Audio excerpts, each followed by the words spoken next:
Hello दोस्तों, हम लोग PYQ सीरीज़ कर रहे हैं। ये BPSC का फुल लेंथ पेपर करेंगे। हम लोग सेक्शन वाइज भी कर रहे हैं और फुल लेंथ भी करते जा रहे हैं। ताकि फुल लेंथ इसलिए कर रहे हैं ताकि सारे सब्जेक्ट का एक साथ रिवीजन होता चलेगा। ठीक है, कम से कम 3,500-4,000 का क्वेश्चन का सेट तैयार हो जाए, ताकि कोई भी पेपर दें PCS का या फिर अन्य जनरल कंपटीशन का, तो वहाँ आपको कॉन्फिडेंस फील हो। ठीक है, जब सारे सब्जेक्ट का एक साथ रिवीजन हो जाएगा तो थोड़ा आइडिया मिल जाएगा। ठीक है, पेपर देने में आसान होगा। ठीक है, और BPSC का भी कर रहे हैं और फिर UP का भी कर लेंगे। कम से कम 2 स्टेट का फुल लेंथ कर लेंगे। और ऐसे सेक्शन वाइज भी करते चल रहे हैं हम लोग। सेक्शन वाइज में हिस्ट्री का हम लोगों ने कंप्लीट कर लिया है। फिर ज्योग्राफी भी करीब करीब कंप्लीट है। उसमें कुछ और 1-2 वीडियो आएंगे। ठीक है, उसके बाद वो कंप्लीट हो जाएगा और फिर और भी सब्जेक्ट के धीरे धीरे आते रहेंगे। ठीक है, चलिए स्टार्ट करते हैं। ये 46th BPSC का पेपर है। ठीक है, 2004 में हुआ था। और चलिए स्टार्ट करते हैं। ये जनरल के लिए भी इम्पोर्टेंट होंगे।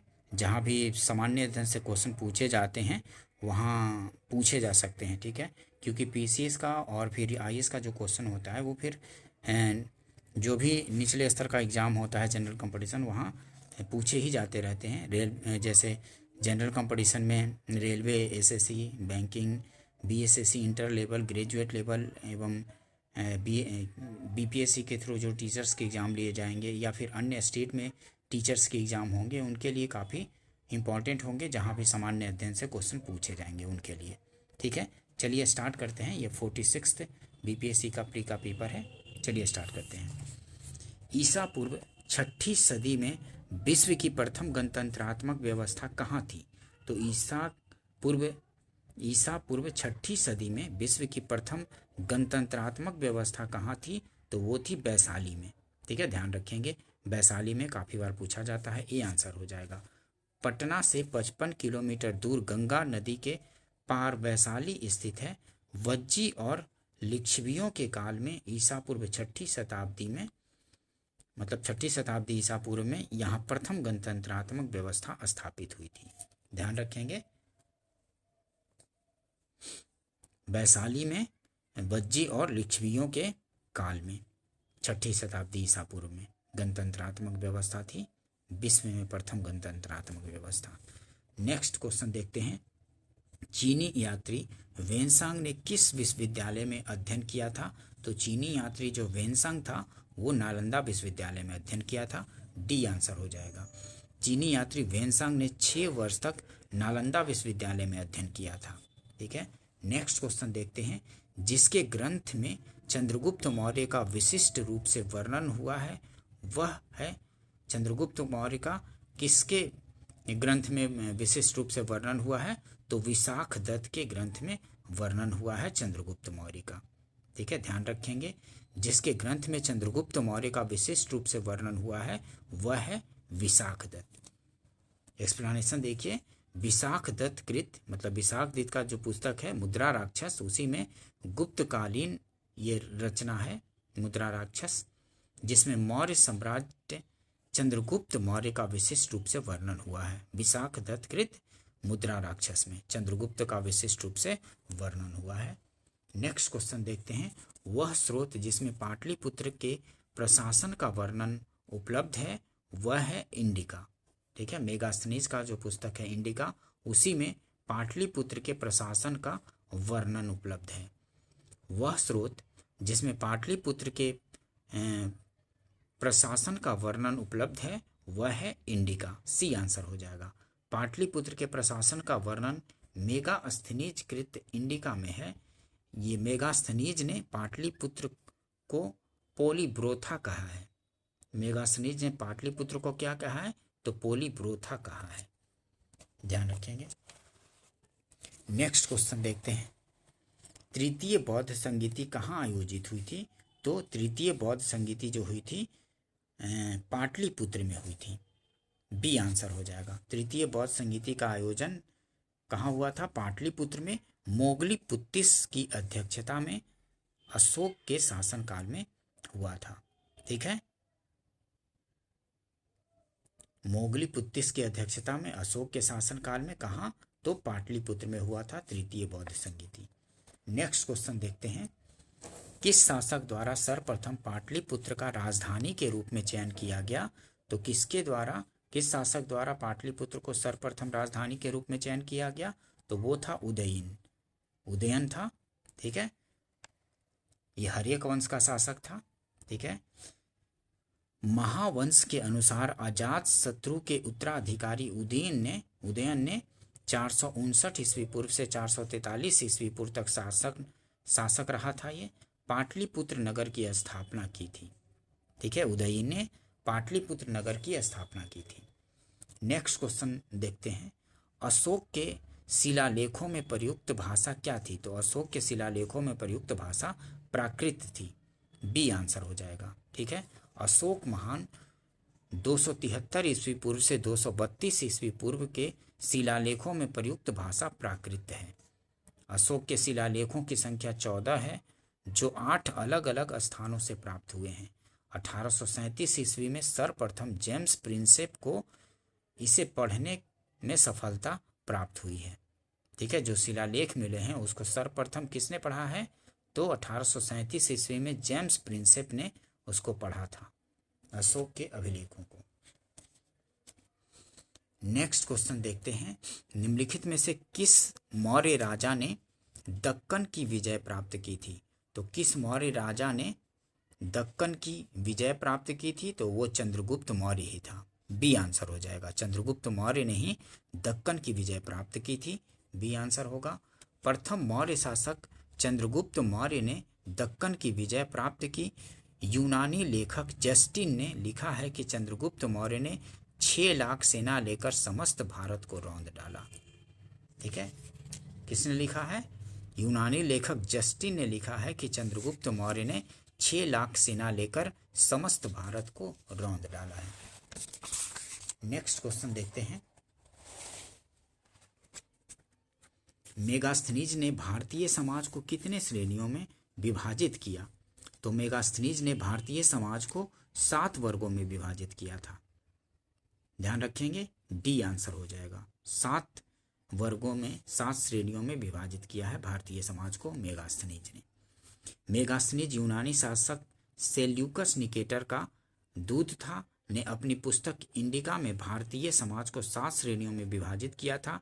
ये श्रेणियां कौन कौन थी? तो दार्शनिक, किसान, अहीर, कारीगर या शिल्पी, सैनिक, निरीक्षक, सभासद तथा अन्य शासक वर्ग। ठीक है, नेक्स्ट क्वेश्चन देखते हैं, 16 महाजनपदों की सूची उपलब्ध है। तो 16 महाजनपदों की सूची उपलब्ध है अंगुत्तर निकाय में। 16 महाजनपदों की सूची कहाँ उपलब्ध है? तो अंगुत्तर निकाय में। बी आंसर हो जाएगा। बौद्ध ग्रंथ अंगुत्तर निकाय के अनुसार महाजनपद काल 600 ईस्वी पूर्व से 325 ईस्वी पूर्व में कुल 16 महाजनपद थे। इनमें 2 प्रकार के राज्य थे, राजतंत्र एवं गणतंत्र। ये जैन ग्रंथ भगवती सूत्र में भी 16 महाजनपदों की चर्चा है, और बौद्ध ग्रंथ अंगुत्तर निकाय में भी 16 महाजनपदों की सूची प्राप्त है। ठीक है, बौद्ध ग्रंथ अंगुत्तर निकाय में 16 महाजनपदों की सूची उपलब्ध है, और जैन ग्रंथ भगवती सूत्र में भी 16 महाजनपदों की चर्चा है। इसको ध्यान रखेंगे, बार बार पूछे जाते हैं। अंगुत्तर निकाय और भगवती सूत्र में 16 महाजनपदों की सूची है। नेक्स्ट क्वेश्चन देखते हैं, अर्थशास्त्र के अनुसार सीता भूमि का अभिप्राय है। तो सीता भूमि का अभिप्राय क्या है? अर्थशास्त्र के अनुसार सीता भूमि का अभिप्राय है जनजातियों द्वारा जोती जाने वाली भूमि। सीता भूमि का अभिप्राय क्या है? तो जनजातियों द्वारा जोती जाने वाली भूमि है। सी आंसर हो जाएगा। एक्सप्लेनेशन देखिए, कौटिल्य की रचना अर्थशास्त्र में सीता भूमि का और कौटिल्य की रचना अर्थशास्त्र में सीता भूमि वह थी जो जनजातियों द्वारा जोती जाती थी और जिससे राजा को प्रत्यक्ष लाभ होता था। जनजातियों द्वारा जोती जाती थी और जिससे राजा को प्रत्यक्ष लाभ होता था। ध्यान रखेंगे। नेक्स्ट क्वेश्चन देखते हैं, हड़प्पा में एक उन्नत जल प्रबंधन प्रणाली का पता चला है। कहाँ चलता है? तो धौलावीरा में एक उन्नत जल प्रबंधन प्रणाली का पता चलता है। हड़प्पा में एक उन्नत जल प्रबंधन प्रणाली का पता चलता है। कहाँ? तो धौलावीरा में। ये आंसर हो जाएगा। काफ़ी इंपॉर्टेंट क्वेश्चन है ये, बार बार पूछे जाते हैं, तो ध्यान रखेंगे। जब उसने राजत्व प्राप्त किया तो वह शरीयत के नियमों और आदेशों से पूर्णतया स्वतंत्र था। बर्नी ने यह कथन किस सुल्तान के लिए कहा है? ठीक है, जब उसने राजत्व प्राप्त किया तो वह शरीयत के नियमों और आदेशों से पूर्णतया स्वतंत्र था। बर्नी ने यह कथन किस सुल्तान के लिए कहा है? तो अलाउद्दीन खिलजी के लिए कहा था। ठीक है, ध्यान रखेंगे, अलाउद्दीन खिलजी के लिए। जब उसने राजत्व प्राप्त किया तो वह शरीयत के नियमों और आदेशों से पूर्णतया स्वतंत्र था। अल बरूनी ने यह कथन सल्तनत शासक अलाउद्दीन खिलजी के लिए प्रयुक्त किया है। नेक्स्ट क्वेश्चन देखते हैं। मुगल प्रशासन में मदद ए मास इंगित करता है। क्या इंगित करता है मदद ए मास मुगल प्रशासन में? तो विद्वानों को दी जाने वाली राजत्व मुक्त अनुदत भूमि को ये इंगित करता है। मुगल प्रशासन में मदद ए मास इंगित करता है किसको? तो विद्वानों को दी जाने वाली राजत्व मुक्त अनुदत भूमि को। बी आंसर हो जाएगा। मुगल शासन व्यवस्था के अंतर्गत विद्वानों को दी जाने वाली राजस्व मुक्त अनुदत भूमि मदद ए मास कही जाती थी। ठीक है दोस्तों, ध्यान रखेंगे। नेक्स्ट क्वेश्चन देखते हैं। दास्तान ए अमीर हमजा का चित्रांकन किसके द्वारा किया गया? तो दास्तान ए अमीर हमजा का चित्रांकन अब्दुस समद द्वारा किया गया था। अब्दुस समद द्वारा, ये आंसर हो जाएगा। दास्तान ए अमीर हमजा का चित्रांकन किसके द्वारा किया गया? तो अब्दुस समद द्वारा, ये आंसर हो जाएगा। दास्तान ए अमीर हमजा का चित्रांकन अब्दुस समद द्वारा किया गया था, ध्यान रखेंगे। नेक्स्ट क्वेश्चन देखते हैं। सल्तनत काल में भू राजस्व का सर्वोच्च ग्रामीण अधिकारी था, तो कौन था? चौधरी था सर्वोच्च ग्रामीण अधिकारी। सल्तनत काल में भू राजस्व का सर्वोच्च ग्रामीण अधिकारी था कौन? तो चौधरी था सर्वोच्च ग्रामीण अधिकारी। सल्तनत काल में भू राजस्व का सर्वोच्च ग्रामीण अधिकारी चौधरी कहलाता था, ध्यान रखेंगे। नेक्स्ट क्वेश्चन देखते हैं। लोकनायक के नाम से जाना जाता था, तो लोकनायक के नाम से किसे जाना जाता है? तो जयप्रकाश को जाना जाता है, जयप्रकाश नारायण को लोकनायक के नाम से। ठीक है, ध्यान रखेंगे। बिहार के प्रसिद्ध समाजवादी नेता जयप्रकाश नारायण को लोकनायक के नाम से जाना जाता है। ठीक है, नेक्स्ट क्वेश्चन देखते हैं। त्रावणकोर में कांग्रेस ने त्रावणकोर राज्य के जिस दीवान की स्वेच्छाचारी सरकार के विरुद्ध सविनय अवज्ञा आंदोलन आरंभ किया था, वे थे सीपी रामास्वामी अय्यर थे। ठीक है, त्रावणकोर में कांग्रेस ने त्रावणकोर राज्य के जिस दीवान की स्वेच्छाचारी सरकार के विरुद्ध सविनय अवज्ञा आंदोलन प्रारंभ किया था, वे कौन थे? तो सीपी रामास्वामी अय्यर थे, ध्यान रखेंगे, ये आंसर हो जाएगा। त्रावणकोर वर्तमान केरल में कांग्रेस ने त्रावणकोर राज्य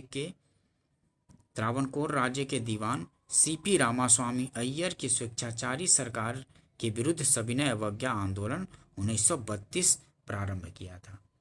ठीक है, त्रावणकोर वर्तमान केरल में कांग्रेस ने त्रावणकोर राज्य के दीवान सीपी रामास्वामी अय्यर की स्वेच्छाचारी सरकार के विरुद्ध सविनय अवज्ञा आंदोलन 1932 आरंभ किया था, ध्यान रखेंगे, ये आंसर हो जाएगा। नेक्स्ट क्वेश्चन देखते हैं। भारतीय राष्ट्रीय कांग्रेस का 1937 का अधिवेशन बिहार के इस शहर में हुआ था, तो भारतीय राष्ट्रीय कांग्रेस का 1937 का अधिवेशन बिहार के इस शहर में हुआ था, तो कहाँ हुआ था?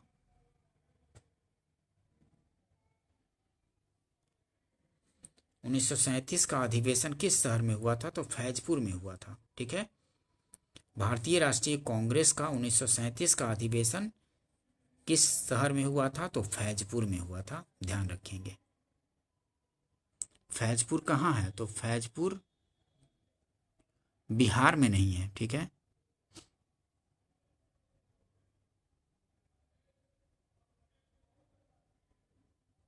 ठीक है, फैजपुर बिहार में नहीं है, ठीक है, ये कहीं और है। भारतीय राष्ट्रीय कांग्रेस का 1937 का अधिवेशन इस शहर में हुआ था, फैजपुर में हुआ था, ठीक है, ध्यान रखेंगे, बी आंसर होगा। भारतीय राष्ट्रीय कांग्रेस का 1937 का अधिवेशन जवाहरलाल नेहरू की अध्यक्षता में फैजपुर में हुआ था, ना कि बिहार में, ठीक है, फैजपुर में हुआ था, बिहार में नहीं हुआ था। नेक्स्ट क्वेश्चन देखते हैं, झंडा गीत किसने लिखा है? तो झंडा गीत लिखा है श्यामलाल गुप्त पार्षद ने, श्यामलाल गुप्त पार्षद ने। झंडा गीत किसने लिखा है? तो श्यामलाल गुप्त पार्षद ने लिखा है। झंडा गीत झंडा ऊंचा रहे हमारा श्यामलाल गुप्त पार्षद उस समय कानपुर जेल में बंदी थे ने लिखा है। श्यामलाल गुप्त पार्षद ने लिखा है झंडा गीत झंडा ऊंचा रहे हमारा, ठीक है, श्यामलाल गुप्त ने पार्षद। नेक्स्ट क्वेश्चन देखते हैं, किसने कहा था स्वराज मेरा जन्मसिद्ध अधिकार है और मैं इसे लेकर रहूंगा? तो बाल गंगाधर तिलक ने कहा था, ठीक है। ये क्वेश्चन काफ़ी इंपॉर्टेंट है, काफ़ी बार रिपीट होता है, तो इसको ध्यान रखेंगे। उक्त कथन बाल गंगाधर तिलक ने 1916 ईस्वी में कहा था, कांग्रेस के लखनऊ अधिवेशन में 1916 में कहा था। नेक्स्ट क्वेश्चन देखते हैं, किस घटना के कारण गांधी जी ने असहयोग आंदोलन वापस लिया था? तो किस घटना के कारण असहयोग आंदोलन को वापस ले लिया था गांधी जी ने? तो चौरी चौरा कांड के कारण, ठीक है, जो 5 फरवरी 1922 ईस्वी को चौरी चौरा कांड हुआ था, उसी के कारण गांधी जी ने असहयोग वापस ले लिया था। एक्सप्लेनेशन देखिए, 5 फरवरी 1922 ईस्वी में उत्तर प्रदेश में चौरी चौरा कांड के घटित होने के कारण गांधी जी ने असहयोग आंदोलन वापस ले लिया। नेक्स्ट क्वेश्चन देखते हैं, विश्व में शांति और आपसी सहयोग स्थापित करने के लिए नेहरू जी ने कौन सा सिद्धांत प्रस्तुत किया था? तो विश्व में शांति और आपसी सहयोग स्थापित करने के लिए नेहरू जी ने कौन सा सिद्धांत प्रस्तुत किया था? तो पंचशील का सिद्धांत प्रस्तुत किया था, ठीक है, बी आंसर हो जाएगा। विश्व में शांति और आपसी सहयोग स्थापित करने के लिए नेहरू जी ने कौन सा सिद्धांत प्रस्तुत किया? तो पंचशील का सिद्धांत प्रस्तुत किया था, बी आंसर हो जाएगा। विश्व में शांति और सहयोग स्थापित करने के लिए जवाहरलाल नेहरू ने 1954 ईस्वी में पंचशील सिद्धांत प्रस्तुत किया था। नेहरू ने चीनी प्रधानमंत्री चाउ एन लाई के साथ यह समझौता किया था, जो भारत की विदेश नीति का आधार है, ठीक है, पंचशील।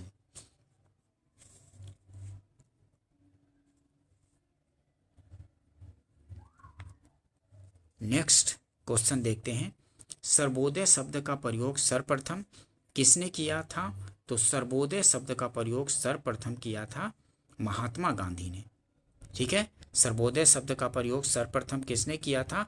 तो महात्मा गांधी ने किया था, ये आंसर हो जाएगा। महात्मा गांधी ने अनटू द लास्ट का गुजराती अनुवाद 1908 ईस्वी में कर उसका नाम सर्वोदय रखा था, ठीक है, ध्यान रखेंगे। पूना समझौता का उद्देश्य था, क्या था पूना समझौता का उद्देश्य? दलित वर्गों को प्रतिनिधित्व देना था। पूना समझौते का उद्देश्य क्या था? तो दलित वर्ग को प्रतिनिधित्व देना था, बी आंसर हो जाएगा। नेक्स्ट एक्सप्लेनेशन देखते हैं, महात्मा गांधी और भीमराव अंबेडकर के मध्य 1932 ईस्वी में पूना समझौता हुआ, जिसके तहत केंद्रीय और प्रांतीय विधान मंडलों में दलित वर्गों को प्रतिनिधित्व प्रदान किया गया, ध्यान रखेंगे। नेक्स्ट क्वेश्चन देखते हैं, 1927 ईस्वी में बटलर कमेटी का उद्देश्य क्या था? तो 1927 ईस्वी की बटलर कमेटी का उद्देश्य था भारत सरकार तथा देशी राज्यों के मध्य संबंधों को सुधारना। भारत सरकार तथा देशी राज्यों के मध्य संबंधों को सुधारना था 1927 ईस्वी की बटलर कमेटी का उद्देश्य। एक्सप्लेनेशन देखते हैं, लॉर्ड इरविन के वायसराय काल 1926 से 31 ईस्वी में 1927 ईस्वी में बटलर समिति का गठन देशी राज्यों और ब्रिटिश भारत सरकार के मध्य संबंधों को सुधारने के लिए किया गया था। नेक्स्ट क्वेश्चन देखते हैं। 18वीं सदी में बंगाल में वस्त्र उद्योग के पतन के लिए उत्तरदायी कारण था। तो 18वीं सदी में बंगाल में वस्त्र उद्योग के पतन के लिए उत्तरदायी कारण क्या था? तो ब्रिटेन को निर्यात करने वाले माल पर उच्च तट कर।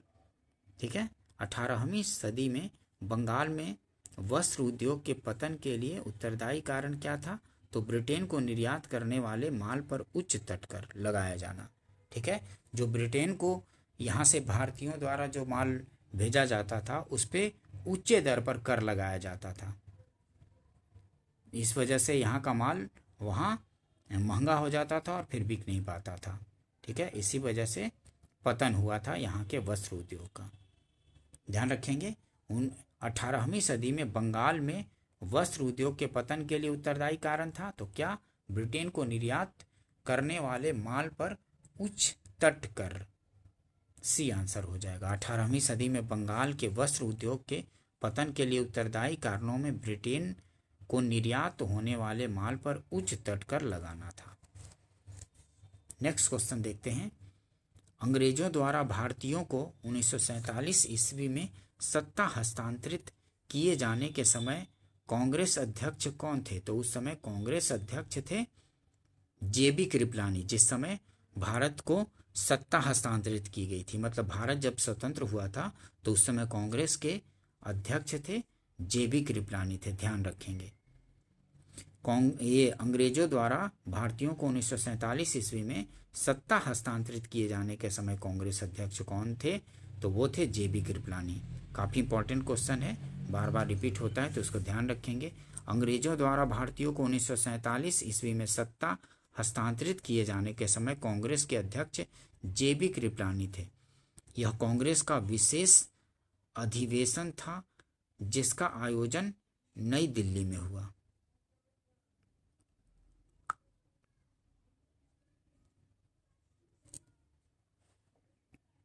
नेक्स्ट क्वेश्चन देखते हैं। बंगाल 1905 ईस्वी में विभाजित हुआ, जिसके विरोध के फलस्वरूप यह दोबारा विभाजित हुआ। तो दोबारा कब विभाजित हुआ? तो 1912 में विभाजित किया गया था ना। बंगाल और उड़ीसा को अलग करके बंगाल से बिहार को अलग करके और अलग प्रांत बनाया गया था ना, बिहार और उड़ीसा दोनों मिला करके 1912 ईस्वी में। तो वही पूछ रहा है। बंगाल 1905 ईस्वी में विभाजित हुआ, ठीक है, जिसके विरोध के फलस्वरूप यह दोबारा विभाजित हुआ। कब? तो एक्सप्लेनेशन देखिए। लॉर्ड कर्जन के वायसराय काल में सर्वप्रथम बंगाल का विभाजन 1905 ईस्वी में हुआ, जिसके विरोध में स्वदेशी और बहिष्कार आंदोलन हुआ। इस विरोध के फलस्वरूप पुनः 1912 ईस्वी में लॉर्ड हार्डिंग के समय बंगाल का विभाजन हुआ और बिहार एवं उड़ीसा को मिलाकर एक संयुक्त प्रांत बनाया गया था। ठीक है, 1912 में लॉर्ड हार्डिंग के समय में बंगाल का विभाजन हुआ और बिहार एवं उड़ीसा को मिलाकर एक संयुक्त प्रांत बनाया गया था 1912 में। 1912 निकटतम 1911 ईस्वी है, तो इसलिए आंसर 1911 दिया है। ठीक है, 1912 ईस्वी में पुनः विभाजन हुआ था और बिहार एवं उड़ीसा को मिलाकर एक संयुक्त प्रांत बनाया गया था। ध्यान रखेंगे। नेक्स्ट क्वेश्चन देखते हैं। निम्नलिखित में से एक ने युद्ध के समय भारत की रक्षा के कानून के प्रावधानों को, जिसे 1915 ईस्वी में, निम्नलिखित में से एक ने युद्ध के समय भारत की रक्षा के कानून के प्रावधानों को, जिसे 1915 ईस्वी में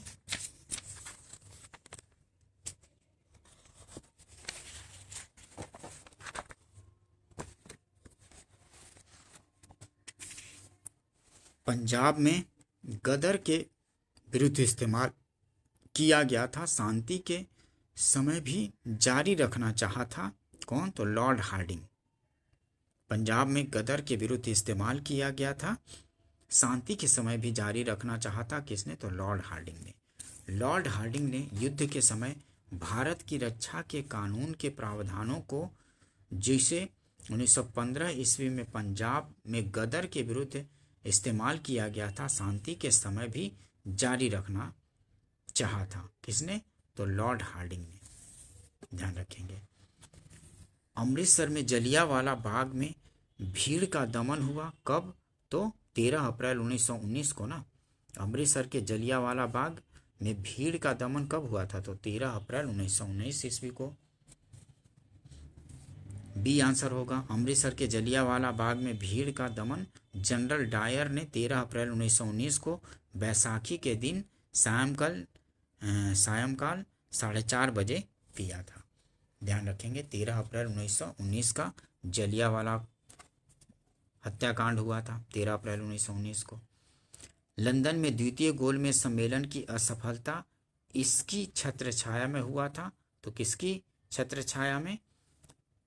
तो इरविन गांधी समझौता। लंदन में द्वितीय गोलमेज सम्मेलन की असफलता इसकी छत्रछाया में हुआ था। तो गांधी इरविन समझौता हुआ था, उसी के तहत द्वितीय गोलमेज सम्मेलन में भाग लिए थे ना गांधी जी, तो जो कि असफल हुआ था। तो इरविन गांधी समझौता के छत्रछाया में हुआ था और ये द्वितीय गोलमेज सम्मेलन असफल रहा था। एक्सप्लेनेशन देखिए। लंदन में द्वितीय गोलमेज सम्मेलन 7 सितंबर 1931 ईस्वी को गांधी इरविन के बीच हुआ, लेकिन डॉक्टर अंबेडकर एवं जिन्ना को अपनी अपनी मांगों के कारण यह समझौता असफल हो गया। लेकिन डॉक्टर अंबेडकर एवं जिन्ना की अपनी अपनी मांगों के कारण यह द्वितीय गोलमेज सम्मेलन असफल हुआ था। ठीक है। गांधी इरविन समझौता हुआ था ना द्वितीय गोलमेज में जाने के लिए, कांग्रेस को मतलब कि प्रतिनिधित्व निर्धारण वो करने के लिए।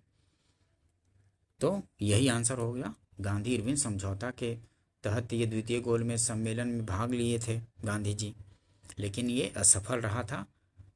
ठीक है, क्योंकि इनमें सांप्रदायिक मांगे रखी गई थी ना डॉक्टर अंबेडकर और जिन्ना की ओर से, तो इसी वजह से असफल हुआ था। नेक्स्ट क्वेश्चन देखते हैं। सन 1932 ईस्वी में निम्नलिखित में से एक आदेश पारित करके अखिल भारतीय कांग्रेस समिति को गैर कानूनी करार दे दिया गया था। यह आदेश है क्या है? तो गैर कानूनी संघ अध्यादेश। ए आंसर हो जाएगा। सन 1932 में निम्नलिखित में से एक आदेश पारित करके अखिल भारतीय कांग्रेस समिति को गैर कानूनी करार दे दिया गया था। यह आदेश है क्या? तो गैर कानूनी संघ अध्यादेश। व्याख्या देखते हैं। सन 1932 ईस्वी में एक गैर कानूनी संघ अध्यादेश पारित करके अखिल भारतीय कांग्रेस समिति को गैर कानूनी करार दे दिया गया। नेक्स्ट क्वेश्चन देखते हैं। स्वाधीनता आंदोलन के दौरान महात्मा गांधी के करीबी अंग्रेज मित्र कौन थे? तो स्वाधीनता आंदोलन के दौरान महात्मा गांधी के करीबी अंग्रेज मित्र रेवरेंड चार्ली एंड्रूज थे। रेवरेंड चार्ली एंड्रूज स्वाधीनता आंदोलन के दौरान गांधी जी के करीबी अंग्रेज मित्र थे। ध्यान रखेंगे, सी आंसर हो जाएगा। स्वाधीनता आंदोलन के दौरान reverend Charlie Andrews Mahatma Gandhi के करीबी अंग्रेज मित्र थे। महात्मा गांधी ने दीनबंधु एंड्रूज कहते थे। नेक्स्ट क्वेश्चन देखते हैं। प्रथम भारतीय जिन्होंने स्वाधीन भारत में गवर्नर जनरल का पदभार ग्रहण किया। प्रथम भारतीय पूछ रहा है। प्रथम भारतीय जिन्होंने स्वाधीन भारत में गवर्नर जनरल का पदभार ग्रहण किया, तो वो थे राजगोपालाचारी थे। सी राजगोपालाचारी थे। ठीक है, सी राजगोपालाचारी। बी आंसर हो जाएगा। सी राजगोपालाचारी स्वतंत्र भारत के प्रथम भारतीय गवर्नर जनरल बने, जबकि लॉर्ड माउंटबेटन स्वतंत्र भारत के प्रथम एवं अंतिम अंग्रेज गवर्नर जनरल बने थे। ठीक है, जब भारत आज़ाद हुआ था तो उस समय कौन गवर्नर जनरल था? तो वो था लॉर्ड माउंटबेटन ही था। तो वो स्वतंत्र भारत का प्रथम एवं अंतिम अंग्रेज गवर्नर जनरल हो गया। लेकिन जो भारतीय स्वतंत्र भारत के प्रथम भारतीय गवर्नर जनरल बने थे वो थे सी राजगोपालाचारी थे। काफ़ी बार पूछा जाता है, तो इस क्वेश्चन को ध्यान रखेंगे। नेक्स्ट क्वेश्चन देखते हैं। इलाहाबाद में संपन्न कांग्रेस कार्यकारिणी समिति की बैठक अप्रैल मई 1947 में निम्नलिखित सदस्यों में से एक सदस्य भारत के नाजीवाद, फांसीवाद तथा साम्राज्यवाद विरोधी निश्चित रुख के कारण जापान के विरुद्ध गुरिल्ला युद्ध की अपनी योजना के पक्ष में बहुमत जुटाने में सक्षम हुए थे। वे थे कौन? तो जवाहरलाल नेहरू थे। ठीक है, जवाहरलाल नेहरू। इलाहाबाद में संपन्न कांग्रेस कार्यकारिणी समिति की बैठक अप्रैल मई 1947 में निम्नलिखित सदस्यों में से एक सदस्य भारत के नाजीवाद, फांसीवाद तथा साम्राज्यवाद विरोधी निश्चित रुख के कारण जापान के विरुद्ध गुरिल्ला युद्ध की अपनी योजना के पक्ष में बहुमत जुटाने में सक्षम हुए थे। वे थे जवाहरलाल नेहरू। डी आंसर हो जाएगा। ठीक है, एक्सप्लेनेशन देखिए। इलाहाबाद में संपन्न कांग्रेस कार्यकारिणी समिति की बैठक अप्रैल मई 1947 में जवाहरलाल नेहरू ने भारत के नाजीवाद, फांसीवाद और साम्राज्यवाद विरोधी निश्चित रुख के कारण जापान के विरुद्ध गुरिल्ला युद्ध की अपनी योजना के पक्ष में बहुमत जुटाने में सक्षम हुए थे। ध्यान रखेंगे। नेक्स्ट क्वेश्चन देखते हैं। महात्मा गांधी का मानना था कि द्वितीय विश्व युद्ध में भागीदारी का मतलब निम्नलिखित सिद्धांत का उल्लंघन होगा। तो किसका उल्लंघन होगा? तो अहिंसा का उल्लंघन होगा। ठीक है, महात्मा गांधी का मानना था कि द्वितीय विश्व युद्ध में भागीदारी का मतलब निम्नलिखित सिद्धांतों का उल्लंघन होगा। तो अहिंसा का। महात्मा गांधी का मानना था कि द्वितीय विश्व युद्ध 1939 से 45 में भागीदारी से अहिंसा के सिद्धांत का उल्लंघन होगा। ठीक है, ध्यान रखेंगे।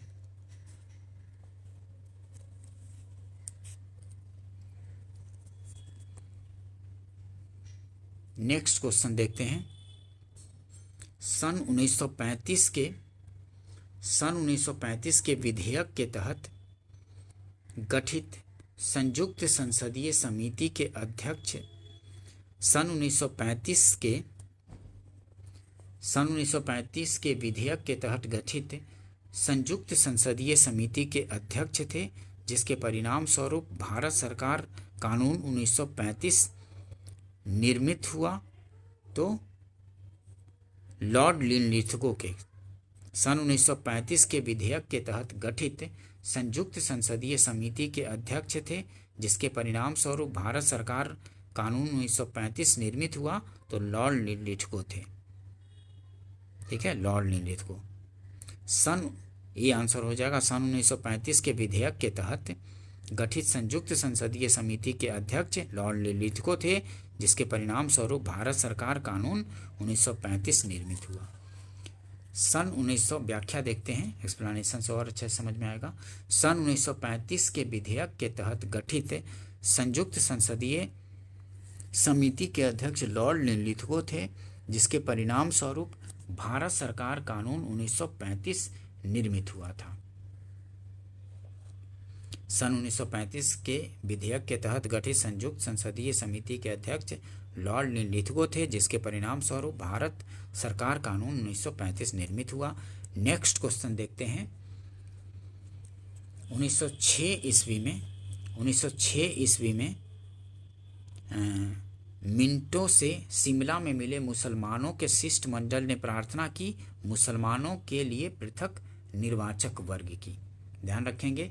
1906 ईस्वी में मिंटो से शिमला में मिले मुसलमानों के शिष्टमंडल ने प्रार्थना की। किसकी प्रार्थना की थी?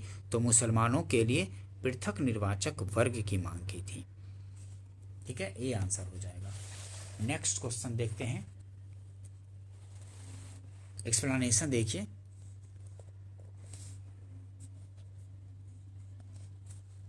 बंगाल विभाजन की घोषणा के बाद ही अक्टूबर 1906 में आगा खां के नेतृत्व में मुसलमानों का एक शिष्टमंडल तत्कालीन वायसराय लॉर्ड मिंटो से शिमला में मिला। ये मुसलमानों के लिए प्रांतीय और केंद्रीय विधानमंडलों के चुनावों में पृथक निर्वाचक वर्ग की स्थिति चाहते थे। ठीक है, पृथक निर्वाचक वर्ग चाहते थे, ध्यान रखेंगे। आगा खां के नेतृत्व में मुसलमानों का एक शिष्टमंडल तत्कालीन वायसराय लॉर्ड मिंटो से शिमला में मिला था। पृथक निर्वाचक वर्ग चाहता था ये लोग। नेक्स्ट क्वेश्चन देखते हैं, नागरिक सेवाओं के लिए प्रतियोगी परीक्षा प्रणाली को सिद्धांततः स्वीकार किया गया। नागरिक सेवाओं के लिए प्रतियोगी परीक्षा प्रणाली को सिद्धांततः स्वीकार किया गया। कब स्वीकार किया गया था? तो 1853 में स्वीकार किया गया था। ठीक है, 1853 ईस्वी में स्वीकार किया गया था। बी आंसर हो जाएगा। 1853 ईस्वी के चार्टर एक्ट द्वारा 1853 ईस्वी के चार्टर एक्ट द्वारा प्रतियोगात्मक परीक्षाओं के आधार पर सरकारी सेवाओं में भर्ती को सिद्धांततः स्वीकार किया गया। इसकी देखरेख के लिए लॉर्ड मैकाले की अध्यक्षता में एक आयोग का गठन किया गया। ठीक है, नेक्स्ट क्वेश्चन देखते हैं, विश्व के विशाल वलित पर्वतों की रचना आज से लगभग कितने मिलियन वर्ष पूर्व हुई है? तो 30 मिलियन वर्ष पूर्व हुई है। विश्व के विशाल वलित पर्वतों की रचना आज से लगभग कितने मिलियन वर्ष पूर्व हुई है? तो 30 मिलियन वर्ष पूर्व हुई थी। विश्व के विशाल वलित पर्वतों की रचना आज से लगभग 30 मिलियन वर्ष पूर्व टर्शियरी युग में हुई थी। नेक्स्ट क्वेश्चन देखते हैं, विश्व के 80% सक्रिय ज्वालामुखी निम्नलिखित में से किन पेटियों में पाए जाते हैं? तो विश्व के 80% सक्रिय ज्वालामुखी निम्नलिखित में से किन पेटियों में? तो मध्य महाद्वीपीय पेटी और परिप्रशांत पेटी में। ठीक है, मध्य महाद्वीपीय पेटी और परिप्रशांत पेटी में। दूसरा और तीसरा आंसर हो जाएगा। विश्व के 80% सक्रिय ज्वालामुखी निम्नलिखित में से किन पेटियों में पाए जाते हैं? तो मध्य महाद्वीपीय पेटी और परिप्रशांत पेटी में। ए आंसर हो जाएगा। अधिकांश ज्वालामुखी परिप्रशांत महासागरीय पेटी तथा यूरेशिया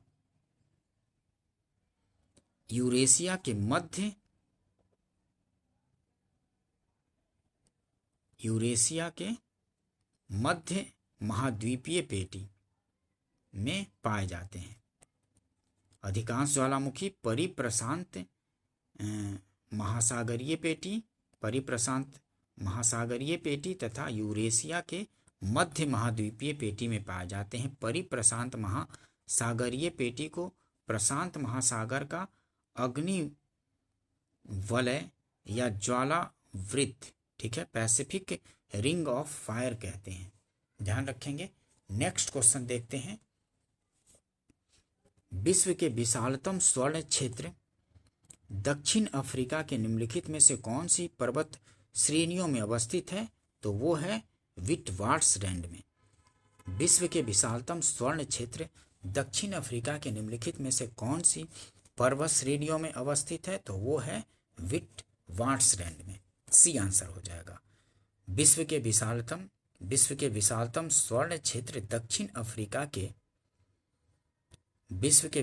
स्वर्ण क्षेत्र दक्षिण अफ्रीका के निम्नलिखित में से कौन से पर्वत श्रेणियों में अवस्थित है? तो विटवाटरलैंड में है स्वर्ण क्षेत्र दक्षिण अफ्रीका के। ठीक है, विश्व के विशालतम स्वर्ण क्षेत्र दक्षिण अफ्रीका के विटवाटरलैंड श्रेणियों में अवस्थित है, ध्यान रखेंगे। नेक्स्ट क्वेश्चन देखते हैं, विश्व के अधिकतम संभाव्य जल शक्ति वाले कतिपय नदी बेसिन कौन है? तो विश्व के अधिकतम संभाव्य जल शक्ति वाले कतिपय नदी बेसिन है, कौन सा? तो कांगो, कोलंबिया और यांगत्से है। विश्व में अधिकतम संभाव्य जल शक्ति वाले कतिपय नदी बेसिन कांगो, कोलंबिया और यांगत्से है। तो ए आंसर हो जाएगा, ध्यान रखेंगे। कांगो, कोलंबिया तथा यांगसी विश्व में अधिकतम संभाव्य जल शक्ति वाले नदी बेसिन है। कौन कौन? तो कांगो, कोलंबिया और यांगसी विश्व में अधिकतम संभाव्य जल शक्ति वाले नदी बेसिन है। नेक्स्ट क्वेश्चन देखते हैं। निम्नलिखित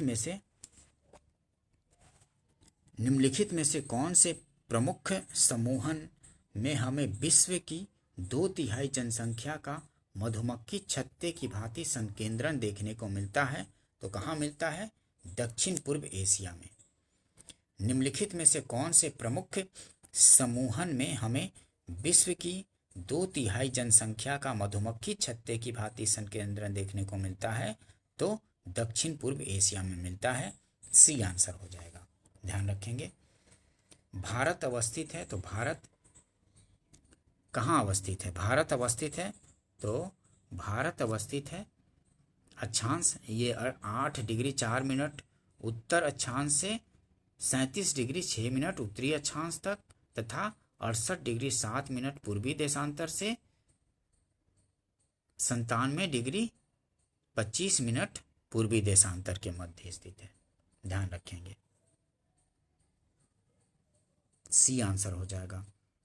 व्याख्या देखिए, भारत जो है 8 डिग्री 4 मिनट उत्तरी अक्षांश से 37 डिग्री 6 मिनट उत्तरी अक्षांश और 68 डिग्री 7 मिनट पूर्वी देशांतर और 97 डिग्री 25 मिनट पूर्वी देशांतर के मध्य फैला हुआ है। इस तरह भारत का अक्षांशीय और देशांतरीय विस्तार लगभग 30 डिग्री है। ध्यान रखेंगे। नेक्स्ट क्वेश्चन देखते हैं। हिमालय काटकर एवं बहकर बनाने वाली नदियां, हिमालय को काटकर एवं बहकर बनाने वाली नदियां कौन है? तो है ब्रह्मपुत्र, सतलज और सिंधु नदियां हैं। ये हिमालय को काट करके भारत में प्रवेश कर जाती हैं। ठीक है। हिमालय काट कर एवं बहकर आने वाली नदियां हैं, तो हिमालय काट कर एवं बहकर आने वाली नदियां हैं तो ब्रह्मपुत्र, सतलज और सिंधु नदी हैं। बी आंसर हो जाएगा। ब्रह्मपुत्र, सिंधु और सतलज नदियां तिब्बत में मानसरोवर झील के निकट से उद्गमित होकर हिमालय पर्वत को काटती हुई बहती हैं भारत में। ठीक है, ध्यान रखेंगे। दोस्तों, अगर सेशन पसंद आया हो तो इसको लाइक कीजिए और अपने फ्रेंड सर्किल में शेयर भी कर दीजिए, ताकि और भी इस तरह के उपयोगी वीडियो आप लोग के लिए लाया जा सके। और सब्सक्राइब भी कर लीजिए इस चैनल को, ताकि जब भी मैं इस तरह के उपयोगी वीडियो डालूं तो आपको नोटिफिकेशन मिल जाए। ठीक है दोस्तों, मिलते हैं नेक्स्ट वीडियो में। वीडियो देखने के लिए थैंक यू दोस्तों।